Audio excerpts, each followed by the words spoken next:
Hey everyone, welcome to episode 182, Trauma Bonding. Meet our mom, Kelly Hutchison. She is a life coach. She is a child counselor. She is a teacher. She's a parent coach. And she's a mom to us. She will teach you to stop yelling at your kids. She will teach you to get your kids to listen. She will teach you how to never sleep with mommy guilt again. She will teach you how to be an imperfect mom, so you can help your kids be imperfect too. And have harmony in the home. Wow, I've had some really uplifting titles lately, haven't I?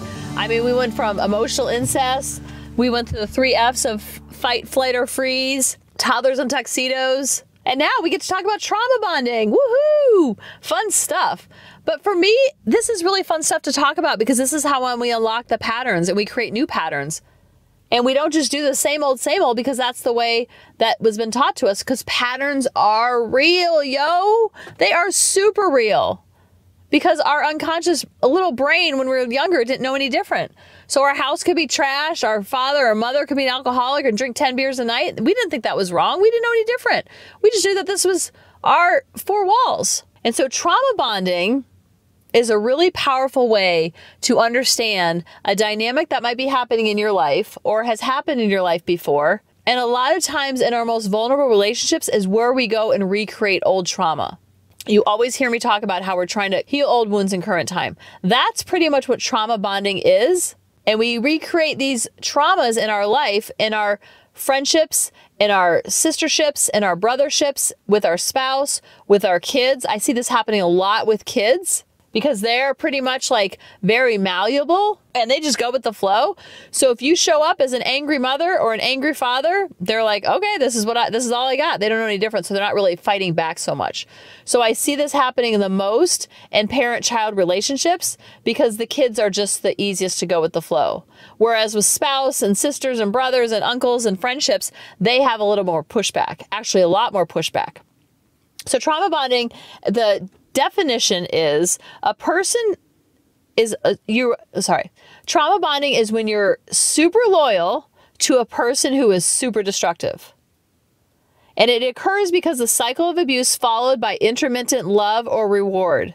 That push-pull. A lot of times we think that push-pull is normal. If we didn't get a lot of consistent unconditional love when we were younger, we think that push-pull and that conditional love is normal. So then we go recreate it in our adult relationships. This treatment creates a powerful emotional bond that is very hard to break. People often don't even realize they're in a trauma bond, while others outside the relationship can clearly see its destructive patterns. You'll see this with your friends when they're in a relationship. You're like, what are you doing? Especially in the dating years, like in the upper teens and mid-20s. You're like, what are you doing with him? What are you doing with her? And what do I always say? They're staying together because something about that feels familiar. That dynamic is working for them. And there's 7 stages of trauma bonding, and it always starts in the beginning. Lots of serotonin, lots of dopamine with the love bombing. They just love on you. You feel like it's unconditional. It's love, it's flattery, it's presents, it's flowers, it's notes on your windshield. It's just so much appreciation for who you are to gain your affection. So then during the love bombing phase, the second stage is where you create this trust and overly dependence on that love bombing. They will do everything and anything in your power to build that trust and devotion, so to speak, to make you depend on them heavily for love and validation. And it's a two-way street. We can love bomb other people too, and we can also do stage 2 where we just want them to trust and depend on us and don't ever leave me, because that parent-child relationship is now being played out in our 20s. Isn't that wild? Because we got so much conditional or unconditional love when we're younger, that baton of love, and then we pass it off when we come in our 20s to our loved ones. We pass that baton to them and say, here, carry the torch, so to speak. Then over time, the criticism starts to trickle in.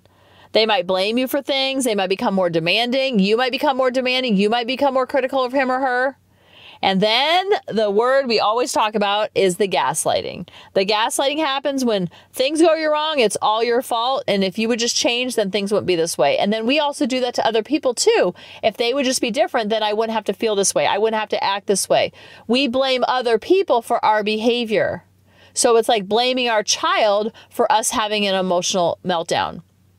That's where that toddlers and tuxedos and toddlers and tiaras comes in, where our kids melt down and then our little girl or our little boy self comes out, and then we start having a tantrum with them, and then we start blaming the 4-year-old. If you would just do XYZ, then I wouldn't act so cuckoo for Cocoa Puffs. And a lot of times over all that gaslighting can happen, you start to not believe your own thoughts.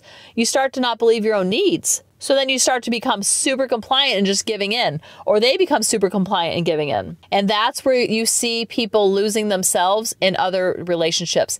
A lot of times we can feel lost in motherhood because we give all of our emotional responsibility to a 5-year-old and they don't know what to do with it. So they flounder and flail, and then they kind of have it back to us and we're like, whoa, whoa, whoa, I don't have a sense of self without you. I need my sense of self to be fulfilled. I need you to fill me up, Buttercup. And then they can't do it. And then we're just like, I'm just so lost in motherhood. I don't even know who I am. I don't even know where the little girl or little boy is inside of me anymore. I'm giving all my emotional bandwidth to this child and they're just shooting it back at me. And then you become addicted to these highs and lows, and you're actually bonding through the trauma because you're recreating something from your past. So your body is so used to that constant cortisol and craves the dopamine where it's the calm. So you have the cortisol, which is super high stress, and that's where you lose your mind and like flip out because the laundry wasn't moved to the chair. And then you crave the dopamine. That's that push-pull. You're recreating it based on past relationships or past behavior. And that dynamic of that push-pull feels so familiar. And that's why it feels like an addiction almost. And we can't stop it. And that's why we lose our minds. And we're like, why did I just lose my mind over something so little? I don't understand. And then you call me and I'm like, it has nothing to do with your child. It has nothing to do with your spouse. Because the trauma bonds are the bonds in adulthood that mimic the dynamics of your earliest bonds in childhood. Can we drop the mic right there?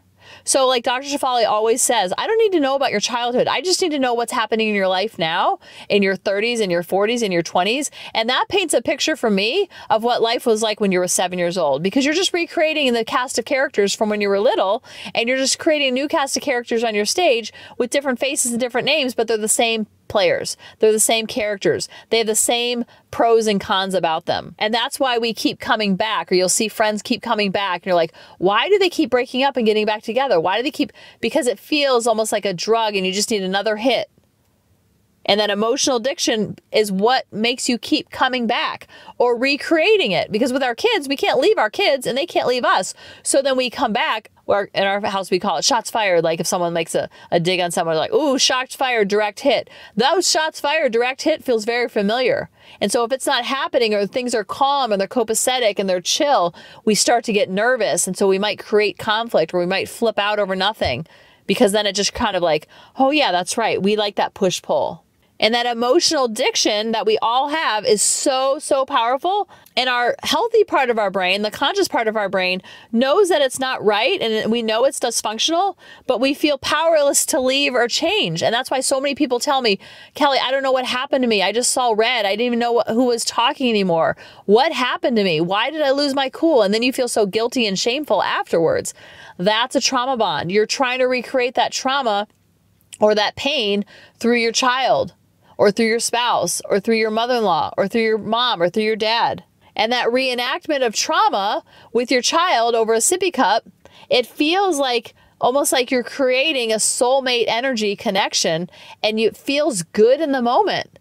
The post yelling shame that comes after is what so many people come to me for help for, because they don't know why they're losing their mind. And so then the trauma part of the brain, the unconscious part of the brain, becomes so obsessively distracted with what this person is doing, what they're thinking, what they're acting like, what they're saying, what their feelings, what their looks, what their tone, because it's such a deep unconscious fear of abandonment.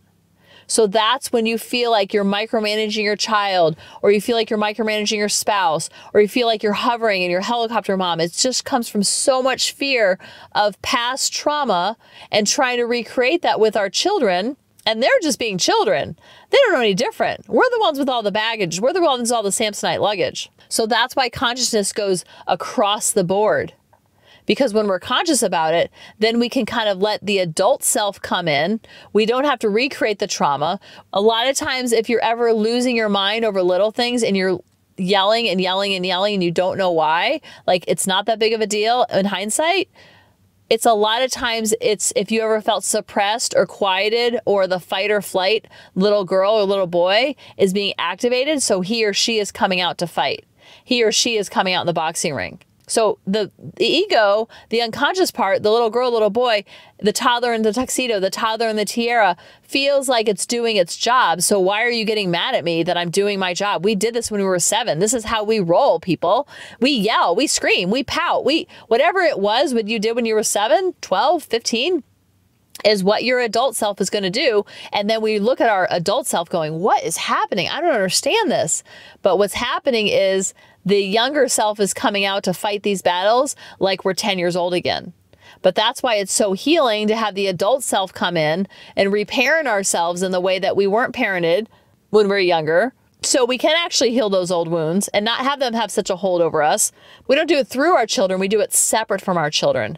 And then we're two unique souls having experience together versus creating this trauma bond and recreating the patterns that didn't work for us then. So why would they work for us now? And when you can interact with your child as two separate souls and not have that enmeshed codependency of fill me up, fill me up, fill me up, fill me up. Then you give your child their wings to grow and fly. And then you're like fanning the wings underneath them and you're not clipping their wings because you're creating trauma bonds that worked when we were younger because that's all we knew. But when we're older, our adult self comes in and it's that assertive pack leader energy and says, I got you, boo. We're going to do this, but we're going to do this a little bit differently. And I know it's scary, little boy ego, little girl ego. I know it's scary, but I got you and we're going to do this together. And that your child won't be so triggered and you're not so triggered. And in the end, you'll have more harmony in the home. I love you guys. I'll talk to you next week. Bye-bye. Hey mamas, thanks for listening. If you had any ahas, clicks, or those lightning bolt moments while listening, you have to check out my free parenting bootcamp, where we take all of this to the next level and we try to create even more awakenings for ourselves so that we can connect more with our kids and never yell at them again. You can sign up at www.coachingkelly.com. And if you really want to fill up my love cup, send me an email of what your aha was, what your click was, what was that lightning bolt moment while you were listening. I want nothing more in life than for you to have harmony in your home and to learn how to be an imperfect mom like me, which allows your kids to be imperfect too, each and every day.